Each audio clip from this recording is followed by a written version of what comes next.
Question number 14 on the reading portion of College Board's Test 4. According to the passage, which choice best describes the current financial situation in many major American cities? The current financial situations in many major American cities. Well, if I remember from the piece, they talked about how the financial situations that many are broke. Many cities are broke because they're not producing enough revenue to support the level of public services that people have grown to feel entitled. This is a quote question, so 15 pairs up with 14. Let's take a look at the answer choices for 14, see if we can narrow down the answers, but realize the answer is going to be confirmed through the quote in 15. According to the passage, which choice best describes the current financial situation?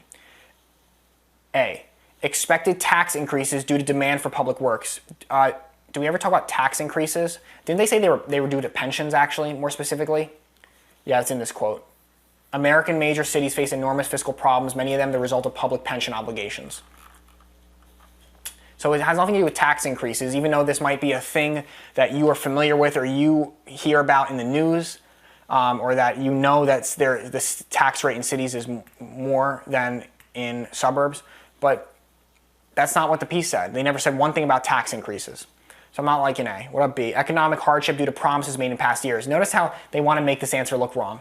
They don't directly say pensions. They say economic hardship, which is true, due to promises made in past years. And what were those promises? The promises were pensions.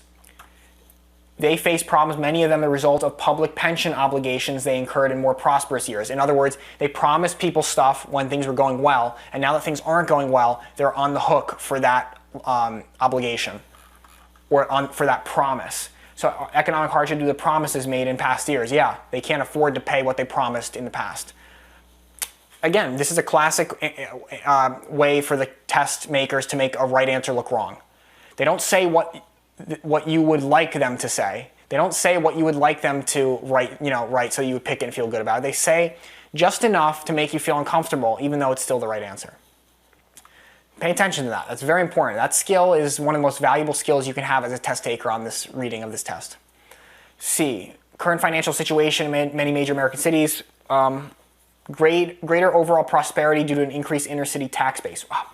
Yes, there might be richer people in the city, but they still say that, if we remember, what I do know is that if the fiscal crisis were going to drive affluent professionals out of central cities, it would have done so by now. There's no evidence in that it has.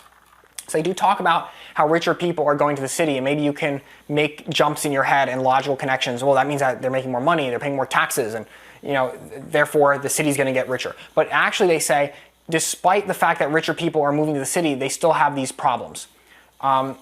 So greater overall prosperity due to an increased inner city tax base, that is not true. Again, they like to harp on the tax thing, I think, because people, students might have a rough idea on that taxes play a big role in cities having problems. I don't know. Maybe you guys understand that, maybe you don't. Maybe I'm wishful thinking that you guys understand what's going on.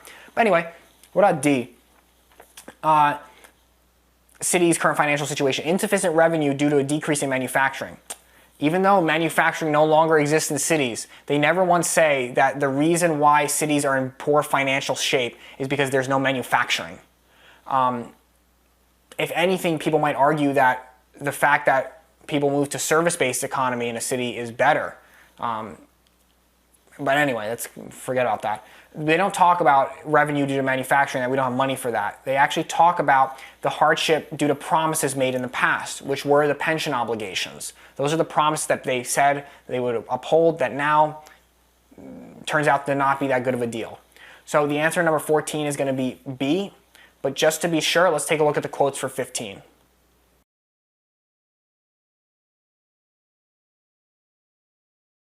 Question number 15 on the reading portion of College Board's Test 4.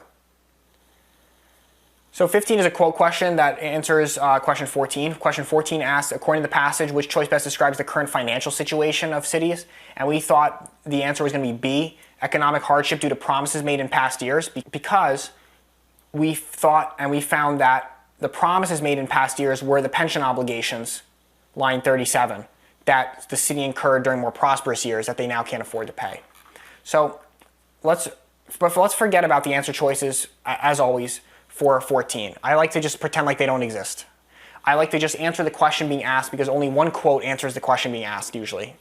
And in this case, it's just asking a very basic question. Current financial situation of major American cities currently. What is it? Well, let's read 36 to 39. Does this talk about the current financial state of a city? America's major cities face enormous fiscal problems. So we're talking about the financial status or state of a city. Many of them, so many of the problems, the result of public pension obligations they incurred in the more prosperous years of the past 2 decades. I like that. I like that a lot. That matches up nicely with B too, because this talks about the promises made in past years, the pension obligations that were made during the more prosperous years of the past 2 decades. What about 43 to 44? What does this say? Does this talk about the financial state of American cities? How the cities are going to solve this problem, I do not know. So that's just admitting that the current financial situation of many American cities is that it needs to be solved. That doesn't answer anything or explain what the problem is. So I'm not really liking B, even though it kind of talks about the issue, the financial instability. What about 44 to 46? Does this talk about the current financial situation? What I do know is that the financial crisis, if the financial crisis were going to drive affluent professionals out of central cities, it would have done so by now. So the current financial situation in many American cities is that rich people are not leaving. Okay.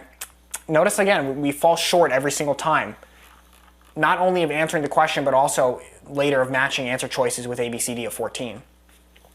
I'm still liking A, that talks about the promises that were incurred and made in more prosperous times, and that's the reason why cities are in this mess. What about D, 48 to 51? Does this talk about the current financial situation of many major American cities? The truth is that we are living in a moment in which the massive outward migration of the affluent that characterized the second half of the 20th century is coming to an end.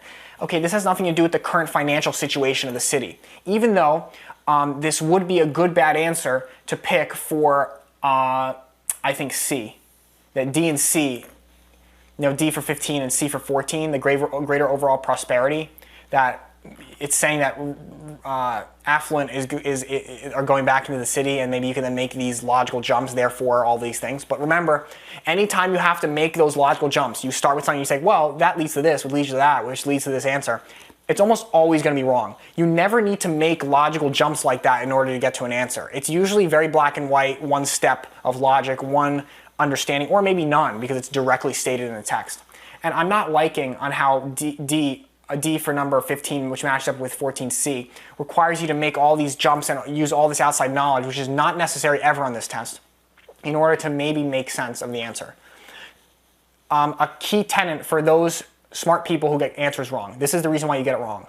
You get it wrong because you create a reality in your head that allows for the wrong answer to be right. And this test is not a mental exercise in seeing if you can bend and twist the logic and the facts in order to get to your answer. This is not, a debate competition. This is not some type of rhetorical, competition. You need to realize that just because you can warp an answer to be true does not make it correct. That you need to pick the answer that requires the fewest logical jumps. The ones that is the path of least resistance, the one that is obvious to anyone who's reading it, and not someone and not where you have to explain to someone all the crazy logic that you thought of in order to get to that answer. Because when you're working through that logic in your head like that, that is going to be a surefire way to determine whether or not you're really pushing the limit and kind of going off the reservation, saying okay, well, let's step back a little bit and let's think about whether or not I'm falling down a rabbit hole here, trying to make my own logic up in order to make this answer right. Or is this answer objectively correct and answering the question?